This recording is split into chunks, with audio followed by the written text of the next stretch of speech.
Ancient echoes in the abyss, the endless void of space surrounded the Matheri exploration armada. Commander Vexor stood firm on the bridge of his warship, Crimson Talon, eyes locked on the star map, his frustration mounting.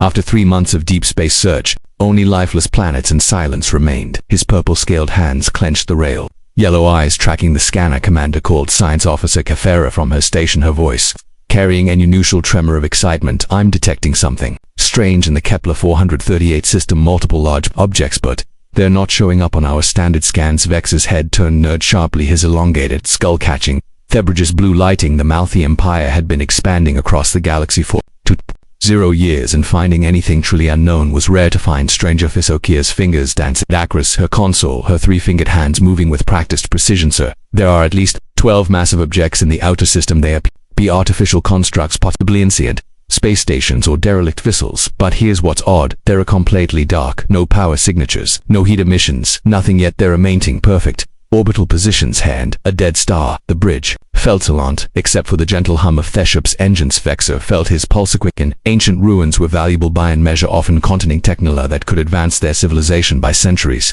How massive are we talking? Each object is approximately 3 kilometers in length. So they're larger than our dreadnoughts, but doesn't done like anything in our databases. Through whole configuration is completely foreign. Vexor made his decision, quickly set course for the system. All ships made in battle readiness. We don't know what we're walking into. The Malari fleet consisted of 5 ships, the common vessel Crimson Talon, 2 destroyers, and 2 science vessels. As they approached heads, mysterious objects, the crew's excitement grew. Through the viewports they could see the ancient vessels floating in perfect formation around Thebrage's star.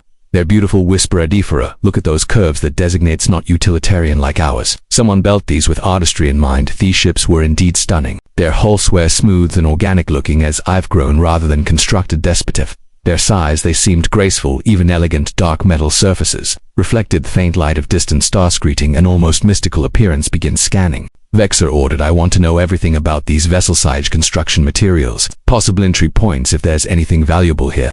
I want it found. As the Shen's team's work hours passed without significant discoveries, the ship to be made of materials unknown to mother science. No weapons were visible, no engines could be identified.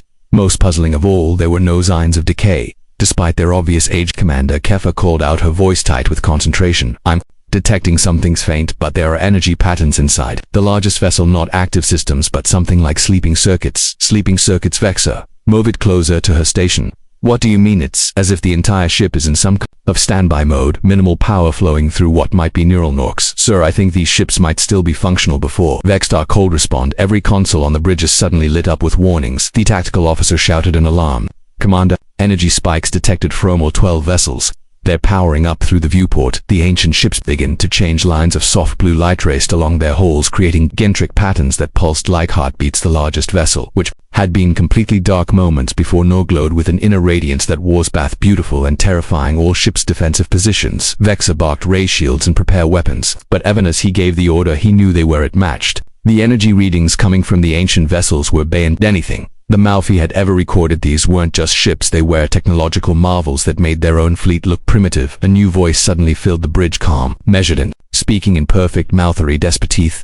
Impossibility of that fact. Unknown vessels, you have entered a protected zone. State your intentions or prepareto be escorted away. Vexor's eyes widened. How are they speaking our language? Open a channel. Open, sir. This is Commander Vexor of the Malthi Imperial Fleet. We are explorers seeking knowledge and resources. We mean no harm to your vessels. There was a pause before the voice responded. Malthi Imperial Fleet scanning your historical records. Are a young species sapric slightly 2.0 years since evolving faster than light travel. Your expansion patterns show typical aggressive territorial behavior. Wise hold. We trust your stated peaceful intentions. Kefir leaned toward Vexor and whispered urgently, Sir, how are they? Our historical records, our databases are heavily encrypted, undisolated from external networks. The voice continued as if it had heard her whisper. Your encryption is elementary. Been monitoring galactic communications for the past 50 years to know of the Mother Empire's methods of exploration, which typically end with conquered worlds and enslaved populations. Vexor felt a chill run down his spine. 50,000 years, that was before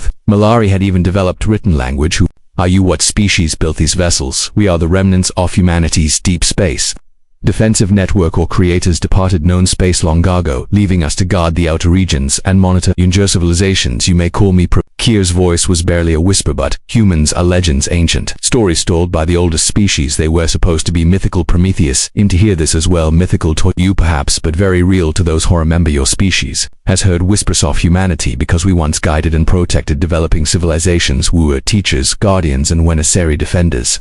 The largest vessel began to move, turning with impossible grace to face the Malari fleet. Directly its size, it moved without any visible propulsion, defying their understanding of physics. You speak of the past, Vextar said, trying to keep his voice steady. What of the present? What do you want with us? What we have always wanted, to ensure that younger species and grow without making the same mistakes that nearly destroyed the galaxy before your empire's shoes. Concerning patterns, Commander Vexar, rapid expansion, resource exploitation, Shabunja of weaker worlds. These behaviors led to the Great Silence 50 millennia ago. The Great Silence. Kafir had never heard the term, but something about it filled her with dread. A period when most advanced civilizations in this galaxy were nearly wiped out by force awakened through their reckless. Humanity sacrificed itself to tozel away that threat, retreating to thought deep void to maintain the barriers where have been watching ever since, ensuring it never happens again. Suddenly more ships began appearing throughout the system, not just 12 but dozens, then hundreds, each one identical to the first group, all powering up with the semi-ethereal blue light. The tactical display showed energy readings that made the Malari fleet weapons look like toys by the ancestors. Whispered the tactical Afiza, there are over 300 vessels out there now. Where did they come from? Cloaked monitoring stations through this region of space, Prometheus planed. We maintain a presence wherever young species might stumble upon things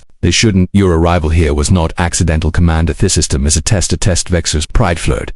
Despite his fear, we are the Malfi Empire. We bow to no one, and that attitude is precisely why your bind tested. The voice remained calm, but somehow carried more weight than before. 3 other species have found the system in the past century to chose wisdom and were guided away from dangerous knowledge. The third chose aggression. What happened to the third species? They learned that there are some lessons that can only be taught through experience. Their empire still exists. Butit is much smaller now and much wiser. On the bridge, tension filled the air like a physical presence. Every Malfi office rundest. The implication these Ancienthaman constructs possessed the power to humble their entire civilization. Anthe had apparently done so before Vexar made a decision that would change the course of Malari history. Instead of ordering an attack or attempting to flee, chose a third option. What would Yahavas do? An interesting response. Promise noted most military commanders choose fight or flight. When faced with superior force, you chose to negotiate. Perhaps there is hope for your species after all. One of the ancient began approaching the Malfura fleet. As it drew closer, its true size became apparent. It dwarfed their largest ships, yet moved with the grace of a living creature. We are going to show you something, Commander Vexar, something that will help you understand why humanity wither from the galaxy and why we continue to stand guard in the darkness. But first you must understand that knowledge comes with responsibility. That knowledge felt extended what appeared to be a docking tube toward the Crimson Talon. A representative will board your ship. She will explain things that you cannot unlearn. Once hard, choose carefully whether you want this knowledge, because once you possess it, you will be bound by the same duty that has kept us vigilant for 50 years. Vexar looked round his bridge at his crew. Fear and curiosity weighed in their expressions. This was the discovery of a lifetime contact with legendary humanity and technology beyond their wild streams, but it came with warnings that spoke of ancient dangers and terrible responsibility. Commander Kepler said softly, whatever they're guarding against, it must be worse than anything we can imagine. If it caused humanity to abandon the galaxy. Vexar nodded slowly through it. Of decision pressed down on him, but his curiosity won over his caution mode. Accept your offer, Prometheus. Send your representative very well prepared to meet Captain Elena Vasquez, recently awakened from stasis. She will tell you the story of humanity's sacrifice and the choice that now faces your people. As docking procedure began, Vexar could and shake the feeling that this moment would divide Mother History into before and after. Whatever they were about to learn would change everything. Dan, there would be no going back. Fancy and human fleet waited in perfect formation, their blue lights pulsing like slow heartbeats in the darkness of space. Guardians of secrets that had kept the galaxy safe for 50 years. Guardians of the lost worlds. The airlock hissed open and Captain Elena Vasquez stepped aboard the Malari vessel. She was shorter than Vexar had expected, with olive skin and dark hair stir with premature gray. Her uniform was unlike anything in their databases, form-fitting but practical, made from materials that seemed to shift and adapt to her movements. What struck him most were her eyes, ancient eyes, and a relatively young face carrying the weight of knowledge that spanned millennia. She said, extending her hand in what Vexar recognized as the human greeting gesture. Thank you for accepting our invitation. I know the situation must be overwhelming for your crew. Vexar cautiously extended his own scaled hand, surprised by the firmness of her grip. Captain Vasquez, your technology is beyond our understanding. How long have you been in stasis? Personally, about 12 0 years. I was awakened when your fleet triggered our monitoring system. She looked around the bridge with professional interest. Your ship designates efficient Malfory engineering, focuses and function over form. I see very practical. Kia stepped forward, her scientific curiosity overcoming Proto-Calton. Forgive my directness, but Wua told humanity is mythical, yet Herawa speaking our language, commanding technoli. That makes our fleet look primitive. How is this possible? Elena smiled, but there was sadness in it because the myths are echoes of truth distorted by time and retelling. Mayish gestured toward the main display screen at Vex's nod. Alina approached at the console without touching any controls. The screen activated and big images, star charts, historical rectors and scenes that took Vex's breath away. 0 years ago, humanitides, what we called the Great Awakening, we had spread across the galaxy, established peaceful relations with dozens of species and created a golden age of cooperation and learnings. Screen showed images of on hundreds of worlds, humans working alongside dozens of alien species in harmony. We were teachers and protectors, helping younger civilizations avoid the mistakes that plagued our own early development. Wars became rare sources where shared knowledge flowed freely between species. For nearly 0 years, the galaxy experienced unpride in peace and prosperity. The images were beautiful beyond description. Orbital cities that looked more like art than architecture, pristine worlds where multiple species lived in harmony, technologies that seemed like magic to Molarize. What happened? Vexer Asketo. He dreaded the answer. The Lennis expression darkened. We found something shouldn't have in the deep void between galaxies. Human explorers as coved structures that predating we knew. Ancient beyond measure, built by entities that existed before the first stars formed. We called them the architects. The screen showed images that made Vexer scales crawl with instinctive fear. Massive geometric shapes that hurt to look at directly. Twisted spires that seemed to exist in multiple dimensions. Similistis, and worst of all, their mains of civilizations that hadn't counted them. The architects were noteful in any way we could understand. They were simply so far beyond our level of that their mere presence swapped reality around them. Entire star systems would change when they passed near. Species would evolve or devolve in ours.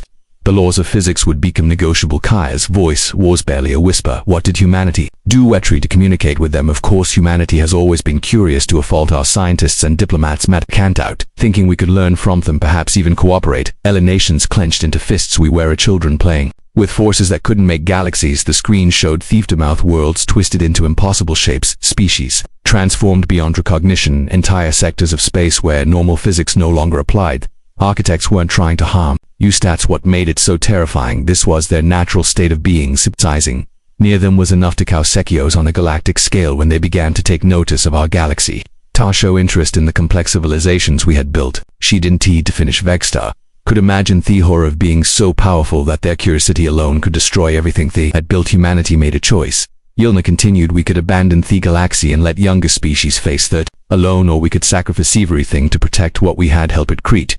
You chose sacrifice. Vexa said it wasn't a question. We developed a technology specifically designed to create barriers between dimensions. Whilst that would keep the architects from noticing our galaxy but maintaining those barriers required incredible amounts of energy and constant vigilance. It couldn't be automated. It required conscious minds actively reinforcing the boundaries of reality itself. The screeno showed human fleets unlike anything they had seen before, not the elegant vessels surrounding them now, but massive forbidding constructs that looked more like fortresses than ships.